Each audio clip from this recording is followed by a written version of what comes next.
Our next topic and the last topic for today is a panel discussion. And we all know that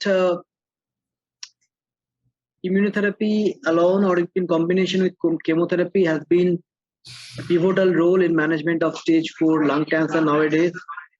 And now we are more keen in doing NGS, and we end up seeing BRAF, MET, RET, and other rare mutation coming up positive.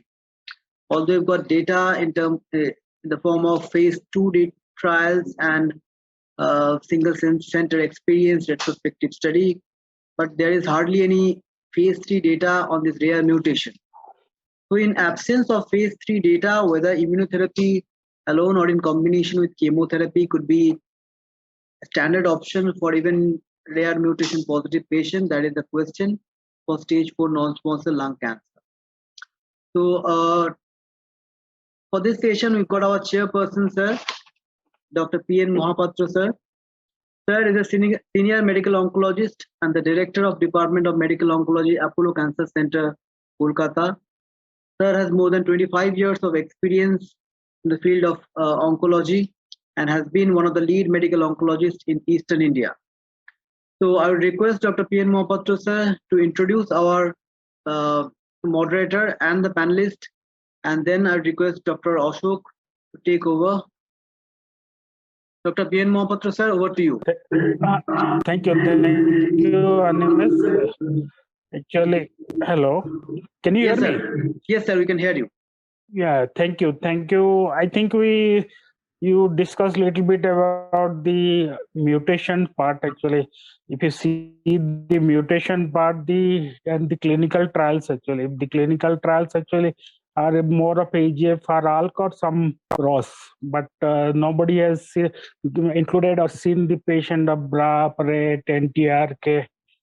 But this mutation positive patients, except I think BRAF or KRAS, they don't do well with immunotherapy or immunotherapy chemotherapy combination. But sometimes what we see, we have the mutation, we don't have the drug, or if we have the mutation, the drug are costly. So I think we'll have an excellent moderation of this, and we'll start with the moderator. Moderator is Dr. Ashok, and he is from Kochi. Actually, he's a MD and MRCP, DM Medical Oncology, MRCP Medical Oncology, FRCP from Glasgow.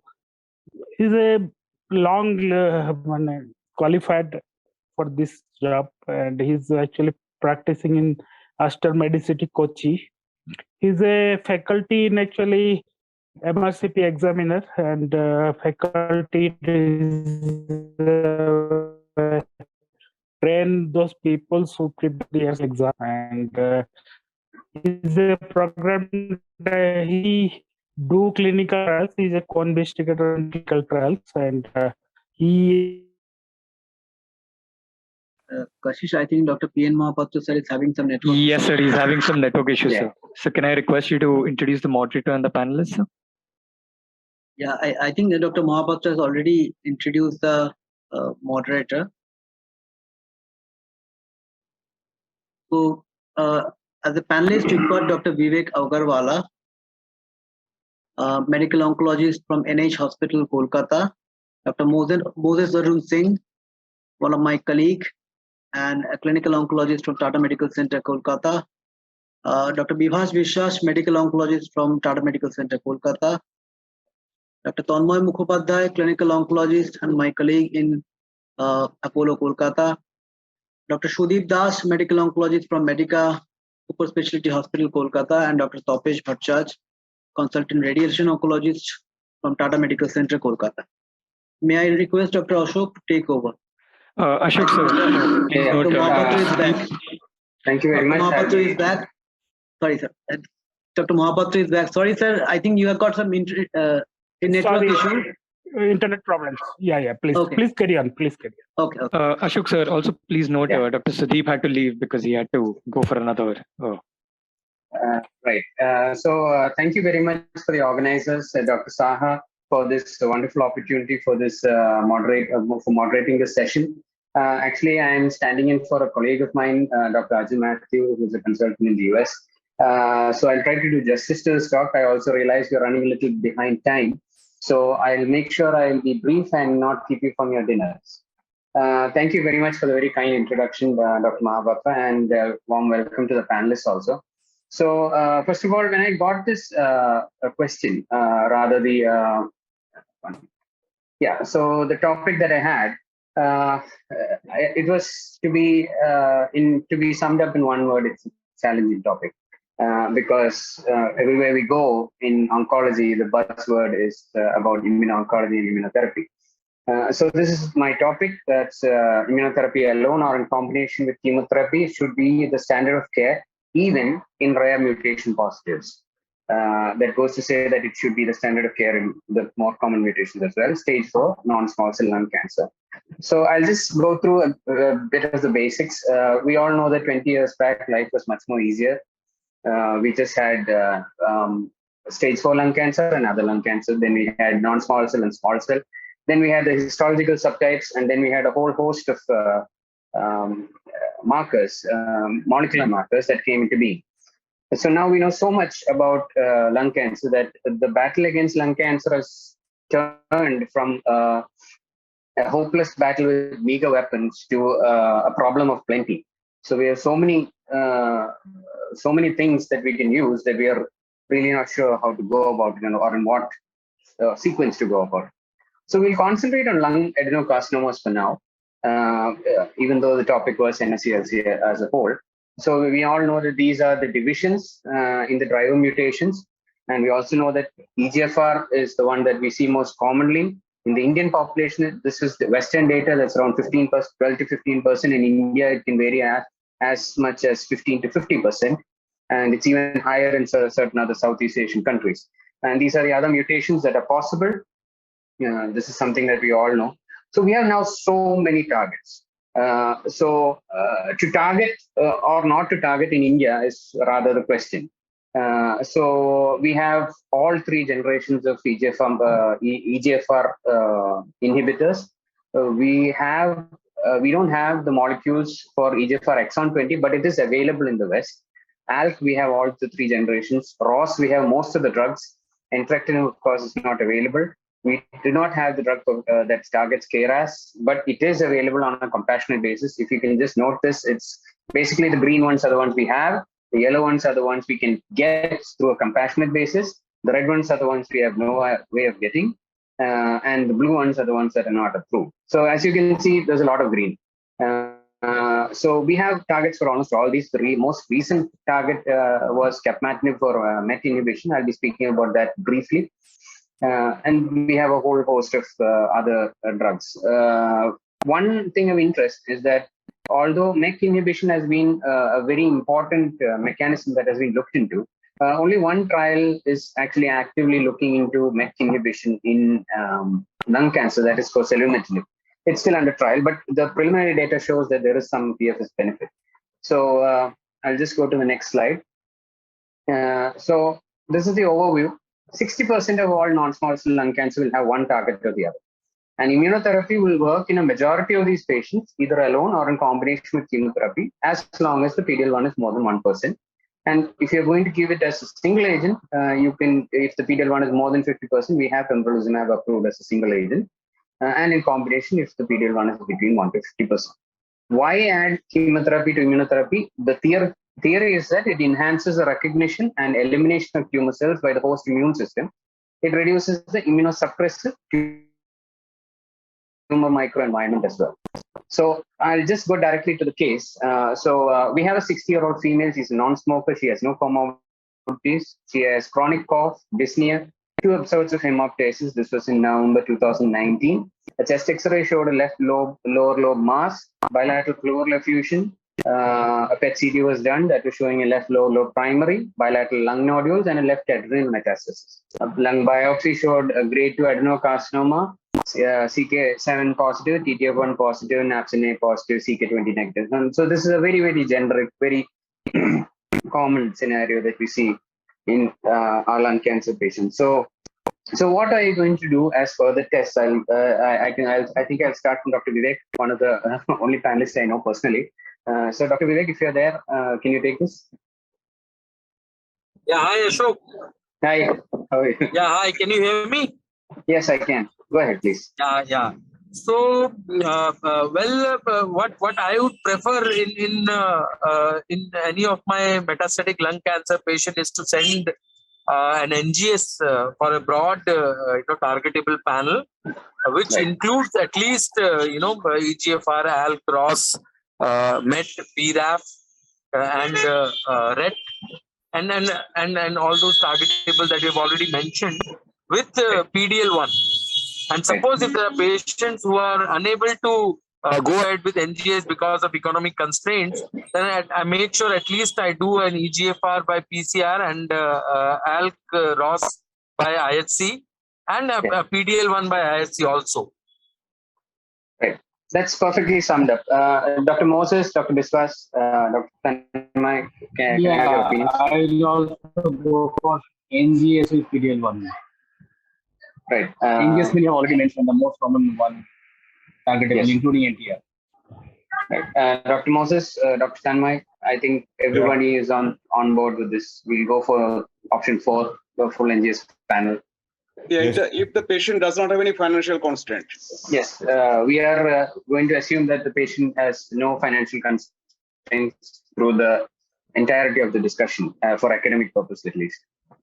So yes, so the patient, now this is something called the CAP ISLC guidelines. This was last updated in 2018. So in that they clearly mentioned that the most important first line test to be done is EGFR, ALK, ROS1, BRAF and PDL1. They have suggested that we keep RET, HER2, KRAS, MET as a second line part of a larger testing panel.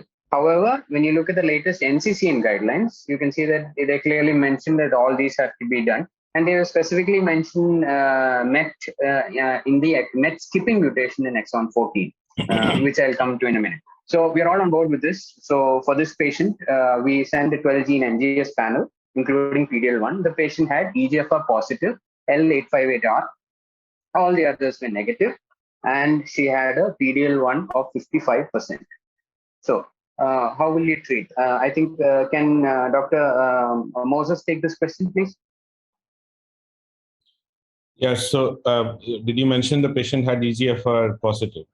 Yes, sir. The EGFR L858R is positive, PDL1 is 55%. Yeah, I think I prefer osimertinib as the first choice, Right. because you said that the patient is able to afford all drugs if possible. Right. I would prefer osimertinib as the first choice. Right. Any other difference of opinion among the panel? Is there anyone who would like to try immunotherapy for this patient? Or perhaps a combination of the immunotherapy with EGFR mutation? No, EGFR only mutation. TKI. Only TKI, yes, right. So I'd like to just give a small study about this. It's a very small trial. There were only a very small number of patients, only 25 patients. Basically, they were trying to see if there was any efficacy when you gave PDL1 with an EGFR inhibitor. So in this, there was a very high percentage of patients who had very high PDL1 expression. 73% of patients had PDL1 of more than 50%. And the trial was discontinued because of lack of efficacy, and only one patient had a objective response, and even that found that the original report of that patient being EGFR mutation positive was erroneous. So it was concluded that immunotherapy has a lack of efficacy in TKI naive PDL1 positive EGFR mutant patients with advanced NSCLC, even if the PDL1 expression is more than 50%. So it's so they concluded that it's not an appropriate therapeutic choice in this setting. So for some reason, this patient was started on erlotinib, probably because of the availability issues back in 2019. Anyway, she was given erlotinib. She was started on erlotinib, and she had a disease-free interval of 16 months, at which time she progressed with documented new liver lesions and increase in lung lesions. So the next question, if Dr. Tanmoy can take it, would you want a repeat biopsy? This patient initially had 858 mutation positive, wasn't it? Yes. Yeah. So in that case, well, I possibly won't record any repeat biopsy, but I will switch that patient to the different TKI. You will be going to osimertinib directly. Yes. Right. Dr. Biswas, Dr. Vivek? Yeah. So I'll go for a cell-free DNA first. If negative for any mutation, then I'll go for a biopsy. That will be my approach. Dr. Vivek? I think I agree with what Dr. Pivash has said. Cell-free liquid biopsy is good. Is a very good strategy to reassess the resistance mechanisms, and probably it is more reflective of the resistance mechanism overall, because it tells you whatever be the mutations be present in any sites of metastasis, it can reflect that as against local biopsy. So I'm happy to do a liquid biopsy and choose the next line of treatment accordingly. Okay, I have a question here, a personal question. Suppose the patient has a lesion that is easily biopsiable and the patient is willing for many times we see that the patient is not willing for a rebiopsy, or the lesion that has to be biopsied is difficult to biopsy, or there is some technical issue. So at that time, of course, we all go for liquid biopsy.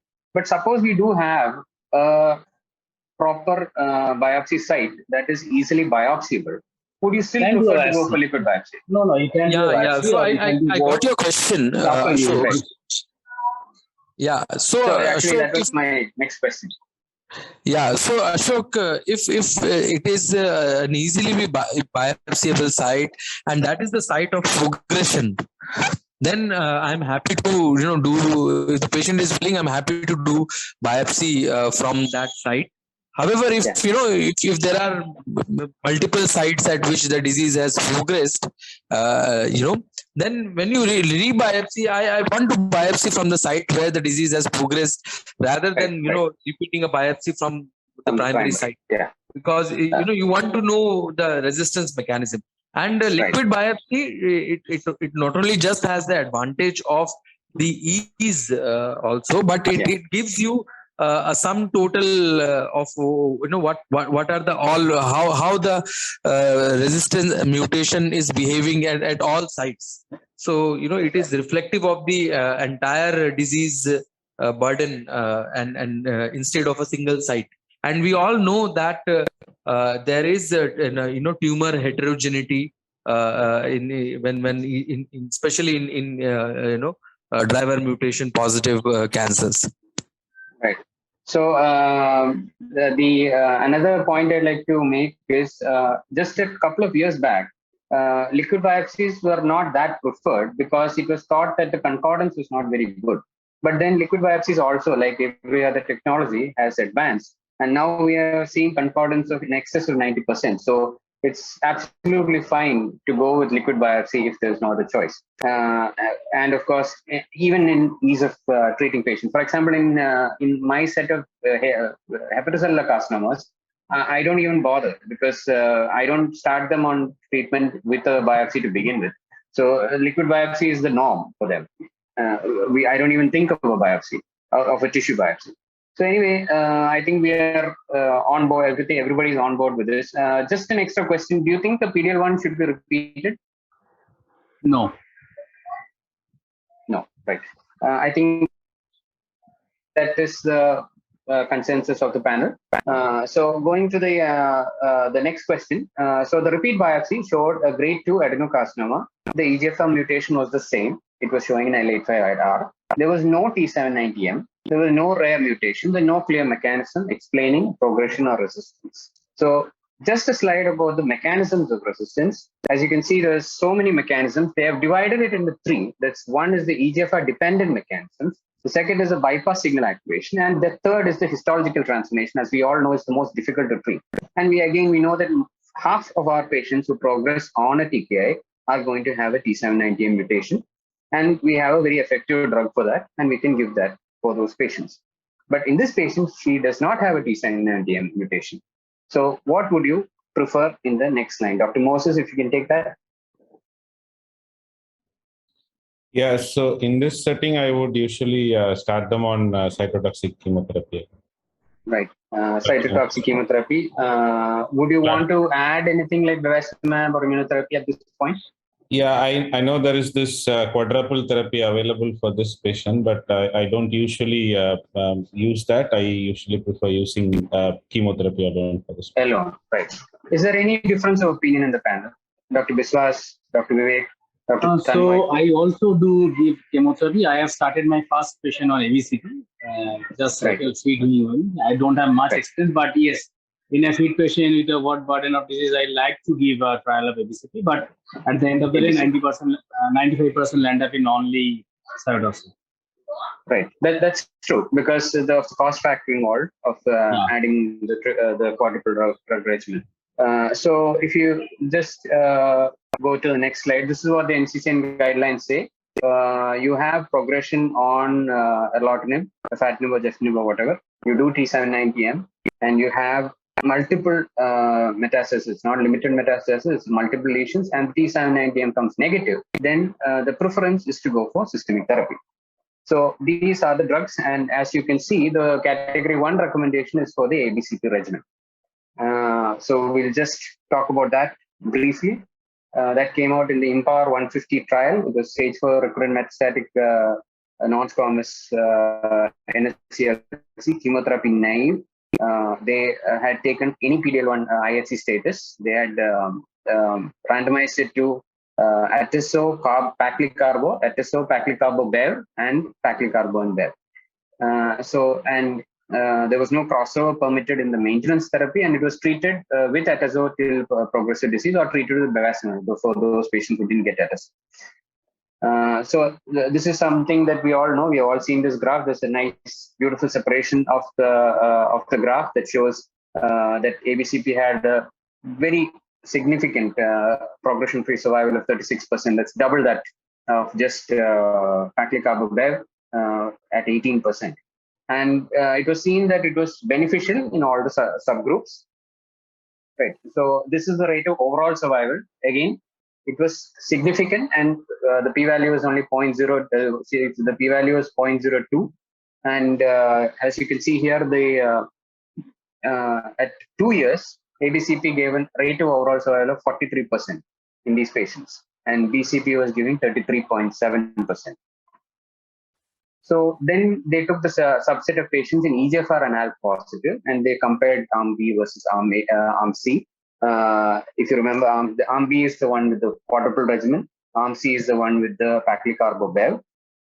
So here you can see there's a very significant separation of the curves. The hazard ratio is 0.4, and arm C was giving an overall survival of 17.5 months at 1.5 years. So at the time of data collection. So this became one of the standards of care. EGFR ALK positive patients who had progressed on first-line TKI without a targetable resistance mutation, the best second-line option appears to be ABCP regimen. The final OS data was published very recently in November in the Journal of Thoracic Oncology. And they had concluded that based on this, the ABCP regimen was approved in the United States for these patients. But in patients who have progressed with EGFR ALK, it's not approved in the US, but it is approved in Europe and Japan. So this is a slide I had already mentioned. So what we see here is that we have an answer, we have a very easy answer for patients who have T790M mutation. That is oximetry. What about the patients, the other half of our patients? What do we do? It's again a straightforward question when you have histological transformation. Like if it's going to be a small cell carcinoma, we can always shift to chemotherapy that targets small cell carcinoma. I'm just going to go briefly through all these other mutation, the mechanisms of resistance in EGFR mutants. So you take patients with HER2 mutations. There are 3 types. One is the gene amplification, one is the overexpression, and one is the point mutation. Gene amplification is very rare, de novo, but it's very high. It's as high as 13% as an EGFR resistance mechanism. And very surprisingly, none of the first-line agents for HER2, anti-HER2 or HER2 inhibition showed any benefit. Trastuzumab and pertuzumab failed. We have a small phase 2 trial of 18 patients, which showed that TDM1 showed an overall response rate of 44% with median PFS of 5 months. This is a subset of lung cancer that is that has very poor survival, and this drug has been now approved by the FDA for use in patients with HER2 mutations in EGFR positive, in HER2 positive NSCLC. There is a huge list of TKIs. Lapatinib, afatinib, dacomitinib, neratinib, poziotinib, pyrotinib, Taxol, everything has been tried in EGFR positive mutations. Basically, the reason is afatinib and lapatinib have a dual HER2 inhibition, EGFR and HER2 inhibition. The others are irreversible pan-ERBB receptor mutation, receptor inhibitors, which means they act against HER1 through HER4. So the only one that has been found to have significant benefit is poziotinib. We have used one for one patient in poziotinib. We achieved a partial response to that patient. It has been found to be 6 times more potent in anti-tumor activity in patients with HER2 exon 20 mutations, very specifically HER2 exon 20 mutations, as compared to both afatinib and dacomitinib. So there was a trial for that showed 50% of patients with this HER2 exon 20 mutation had a radiologically confirmed objective partial response. So only poziotinib and to a certain extent pyrotinib have shown promising responses, particularly in HER2 exon 20 insertions. And as far as poziotinib is concerned, I know for a fact that it can be obtained through the compassionate basis program. What about the role of immunotherapy? There have been only very small case series and a small number of trials, mostly from China. The responses has been poor. Like Dr. Mahapatra sir had mentioned, other than very few select cases, when you have a targetable driver mutation, it seems that immunotherapy doesn't really work very well. So there are 2 trials I put up here. You see that overall response rate is as low as 7% in one. And the other one, the overall response rate was found to be 27%, but as you can see, the PFS is so low, it is only 2.2 months. So it doesn't seem to have much role. What about MET inhibition? Now, MET isn't, there are basically 2 major mechanisms. One is MET exon 14 skipping mutation and the MET amplification. So again, it was found to have very poor responses to immuno-oncology. We have a lot of MET inhibitors actually. There was a time in which we had only crizotinib. Now we have capmatinib also. The latter is a very potent MET inhibitor, as you can see in the IC50 table that I have given. The trial that was done was a geometry trial. It was a phase 2 trial. It came out in 2020 in NEJM. It showed that there was an overall response rate of up to 67% in treatment-naive MET exon 14 skipping mutations and 41% in pre-treated cohort. The PFS was as high as 12.4 months. Now, before I say anything further, I'd like to make a point that for immunotherapy in MET mutation, the response rate was as low as 1.9 months. Sorry, the PFS was as low as 1.9 months, and the overall response rate is only 17%, as compared to what you see here of response rates of 67% and then 41% even in the pre-treated cohort. So again, here these are the trials. That the first trial is the one I was talking about. The overall response rate was only 17% in that trial. Only in one trial, but with very small numbers, only 13 patients, they showed an overall response rate of respectable overall response rate of more than 40%. But everything else, overall response rate is very low. PFS is very low. So immuno-oncology does not work in MET either. What about KRAS? This is a whole. Ashok, can I just interrupt? Sure. Can we ask our panelists about their thoughts? Say, for example, we've got a patient with MET exon 14 skipping mutation and PD-L1 90%. Can you ask our panelists what are their thoughts about using chemoimmuno or immunotherapy instead of MET targeted therapy? And we've got Dr. Taupesh Bhattacharya also in our panel. Can you ask our panelists about sure, sir. What they thought about using? Dr. Bhattacharya, if you can please comment on that question. So as Dr. Animesh is mentioning about, it's a MET exon 14 skip mutation positive and PDL1 is around 90% or so. So definitely if it is a MET X4 skip mutation is positive, we know that mostly we found in the sarcomatoid carcinomas and all. And if it is positive, then I will definitely try for the targeted agent, like if the patient can afford or if he gets through compassionate scheme, like I will go for the capmatinib. And we know that regarding the results of immunotherapy in MET positive, there are many conflicting results. So it's not very clear or not very evident. So definitely I will go for the targeted agent, capmatinib, if patient can afford or compassionate access. Do the other panelists have any difference of opinion? The hypothetical question here is, you have a patient with MET mutation with a high PDL1 ratio. Would you prefer to do anything differently?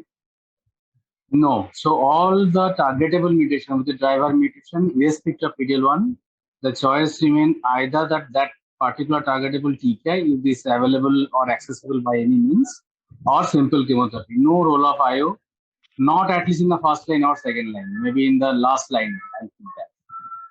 Right.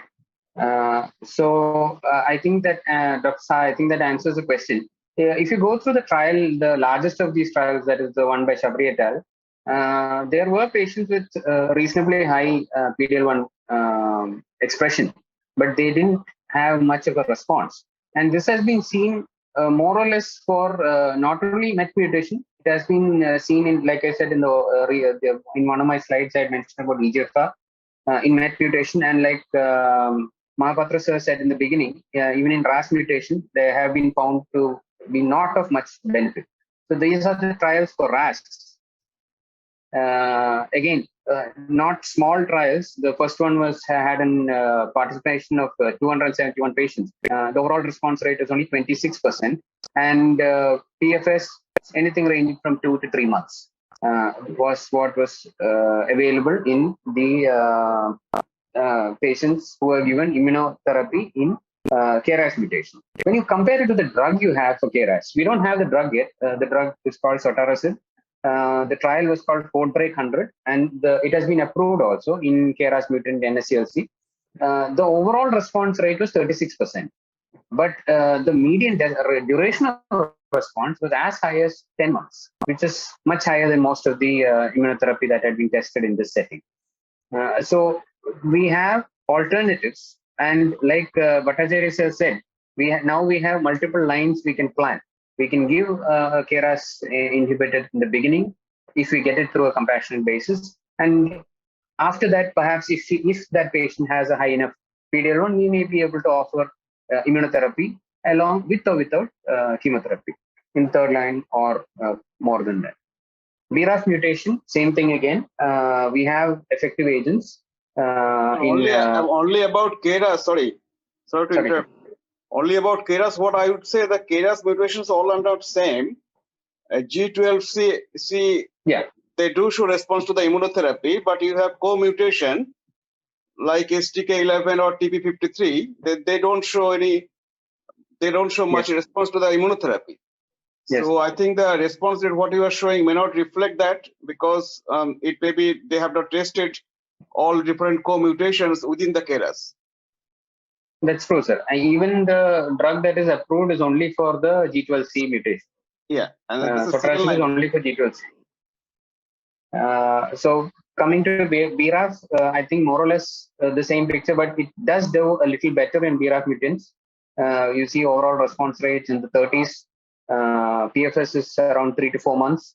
The trial, but when you compare it with the drug that we have, the targets that we have, there was a BRF trial that was a multi-cohort trial. It was again a phase 2 trial in BRAF mutated NSCLC. The overall response rate was as high as 63%.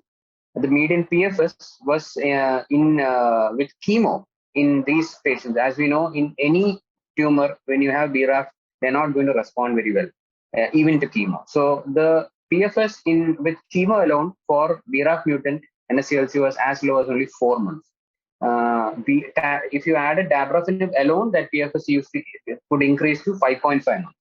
And the combination of dabrafenib and trametinib increased the PFS, actually doubled the PFS to 10 months.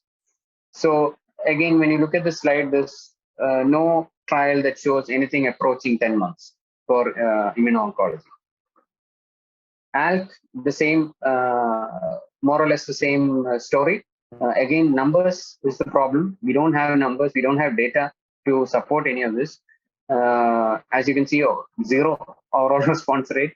And in a very small trial with 7 patients, there was an overall response rate of 28.6%. RET mutation is another one. Again, we have an effective drug for it, selpercatinib. There was a trial called Libretto 001 trial, again published 2 years back in NEJM. In pre-treated patients, overall response rate was 64%, and 81% of the responding patients had a longer duration of response, as up to 6 months or longer. And the table below that gives the ICI trials in RET mutant patients. Again, the small number trials show overall response rate of 37%, but that just means that in 9 patients, 3 patients responded and had a PFS of 7.6%. So again, we lack data, so we don't know really if immunotherapy will work in RET mutants, but we do know that we have a good drug that works in RET mutant NSCLC.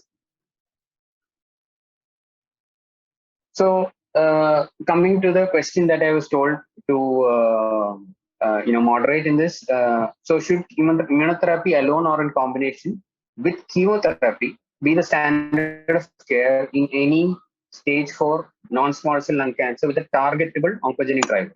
So a yes or no from the panel would be appreciated. Simple no. No. Right. So I think the answer is no. I just put an asterisk because I think with the possible exception of EGFR mutant NSCLC patients progressing on TKIs and without T790M resistance mechanism or a targetable resistance mechanism, ABCP regimen is a reasonable option, is what I feel. I just put this up because this is what NSCLC looked when I was studying in MBBS. It was just a long road to the graveyard. Now this is what the road to treatment of NSCLC looks like. But the problem is we have so many choices that we end up like this. That brings me to the end of the session. If there's anything else we could discuss, we can take it up right now. Only thing is, what I have question, not the question, but just to get everyone's opinion, because you said the BRAF mutation, possibly the common one you mentioned, V600, where you have the dabrafenib. But if it is a non-V600, then in those situations, would you consider for immunotherapy as a first line, because they do respond well to the immunotherapy? Sir, certainly, because BRAF is actually, when I look through all the data, BRAF is the only one mutant, a targetable mutation, which had something close to reasonable responses to immunotherapy. Yes. The problem is we don't know how well they respond to the non-V600 mutations. As far as the targets are itself are concerned, we're not sure of that. The data is very limited. And it is even more limited when it comes to immunotherapy. However, if a patient does come, I think we are all quite ready to try it, especially if the patient has a high PD-L1, or if there's I would be actually more comfortable if there's an extra biomarker like a high tumor mutation burden. So then, yes, definitely, I think we could try. I would like the panel to also comment on that. On top of that, I want to add one thing. If it is BRAF V600E and say TMB is high or PDL1 is high, and if the patient is smoker, then also they respond well. Probably, yes. Yeah, but in that situation, you have the targeted treatment, so you try first that one. But if it's a non-V600, then the issue is whether the patient, if the PDL1 is high, then whether you try immunotherapy, maybe along with combination with chemotherapy. There's another reason also, because dabrafenib trametinib is not that easy to administer also. The patient himself will say, I don't want this, I'll take immunotherapy. And it's not a big difference in cost also. Yeah. Dr. Ashok, I'll make a comment. So we all know that when EGFR TKI or the ALK TKI or the Roche TKI came into market and came to approval, they're all gone through randomized controlled trials. And they have all been compared with standard of care, which was chemotherapy that time. But now when you're talking about this rare mutation, so RET and other KRAS and all this. So I understand that it's very difficult to conduct a randomized controlled trial, but in absence of this phase 3 data, I think there are data that suggest that this mutation positive patient might not work well with the immunotherapy. But in absence of this phase 3 data, how comfortable we are using the rare mutation positive targeted therapy. And till I think couple of years ago also in NHS, they didn't use to test all this patient with all this NGS marker that we are doing. So EGFR, ALK, ROS1 and PDL1, all that they're doing. But the question is, in absence of randomized controlled trial or phase 3 data, how comfortable we are to use this targeted agent in patients? Sir, I think you mean to ask, in absence of data, how comfortable are we to use immunotherapy? No. The rare mutation positive targeted therapy. Sir, most of the sir. So my point is, when EGFR TKI, ALK TKI or ROS TKI came into market, got into the approval phase, they all have gone through phase 3 data, isn't it? Yeah. All been compared with standard of care, which was chemotherapy. And for this rare mutation, which has met BRAF or RET and KRAS, we don't have any phase 3 data, isn't it? That's true. Mostly it's phase 2. Yeah, phase 2. So in absence of this phase 3 data, how comfortable we are using this in clinical practice? Sir, personally speaking, I feel that there has been a paradigm shift in the way we see data. Because there was a time in which you didn't touch something without phase 3 data. Now we see that even the FDA is approving drugs with small phase 2 trials, like trials with like 50 patients, things like that. We do like the trials that we use for like pilot studies for our thesis and all. And because at that point of time, we are really out of options. So I feel that as long as the drug is approved and there is a reasonable data, I'm not going to classify it into phase 2 or phase 3. If there's a reasonable phase 2 data to support it, then definitely I think I'd be comfortable using it. Maybe any comment from other panelists regarding this?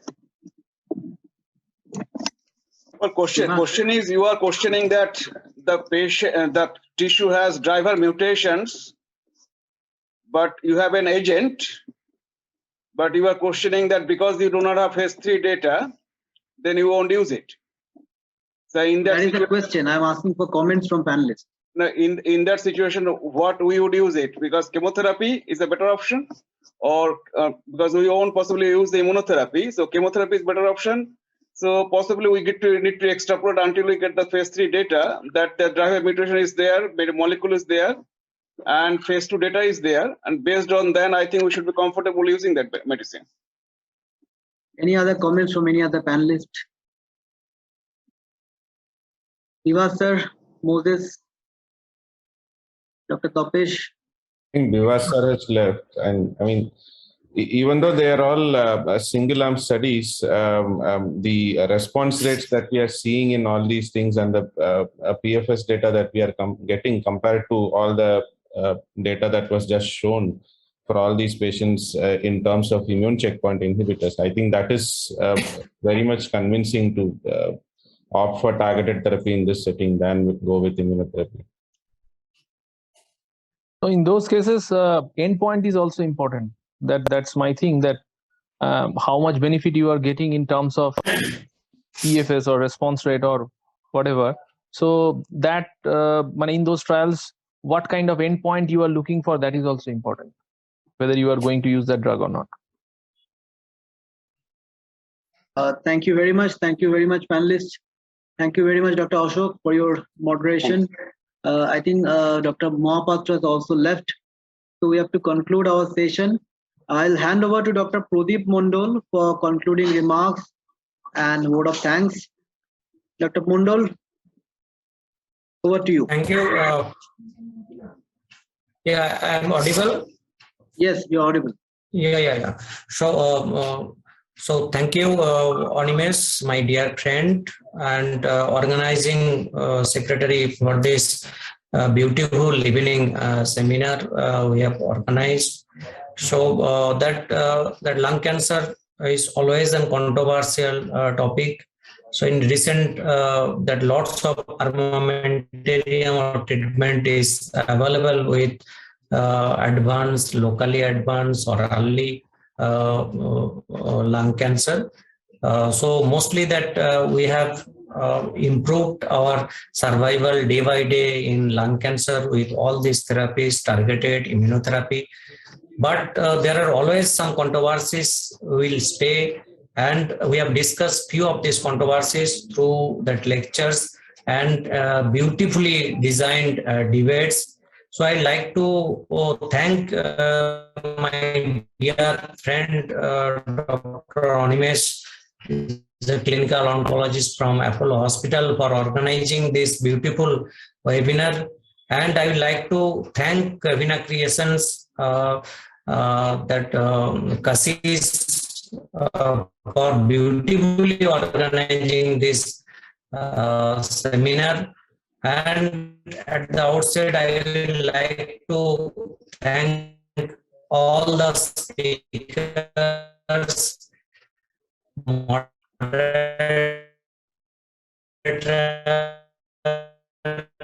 chairperson, the senior oncologist like that T. Raja sir, P.N. Mahapatra sir, that Raja Dhar sir, and all the speakers, moderators, panelists, and all the attendees who have attended this seminar.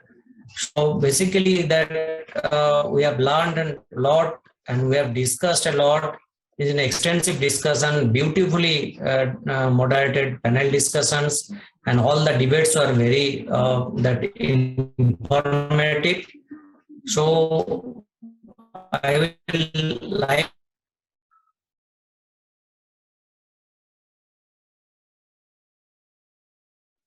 Pradeep sir, Animesh sir, Pradeep sir has just logged out.